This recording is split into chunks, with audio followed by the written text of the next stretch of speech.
पे स्वागत है। स्क्रीन पे आप लोग एक फोटो देख रहे हैं और ये फोटो खेसारी लाल यादव के लेटेस्ट गाने के शूटिंग का है। बहुत अच्छे अच्छे गानों का शूटिंग हुआ है लेकिन कोई भी गाना रिलीज नहीं हो रहा है। इसके पीछे का रीजन क्या है? सबसे बड़ी बात है कि कोई भी म्यूजिक कंपनी जो है वो रिस्क लेना नहीं चाह रहा है।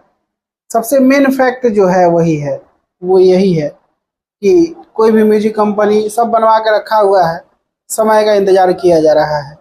अभी तत्काल में आपको कोई भी गाना देखने को नहीं मिलेगा। पहले आएगा सारेगामा वाला गाना जिसका पोस्टर आप लोगों के बीच में 20 तारीख को रिलीज हो सकता है और उसके बाद ही ये सारे गाने रिलीज होंगे। आप जाकर किसी से भी पूछ लीजिए, कोई आपको रिलीज डेट नहीं बताएगा। हाँ, अलंगिया पलंगिया के बारे में भी बहुत लोग पूछ रहे थे, वो भी अभी नहीं आने वाला है। सब हमको लगता है कि 22-23 के बाद ही आएगा गाना। 23-24 के बाद कोई भी गाना आप लोगों के बीच में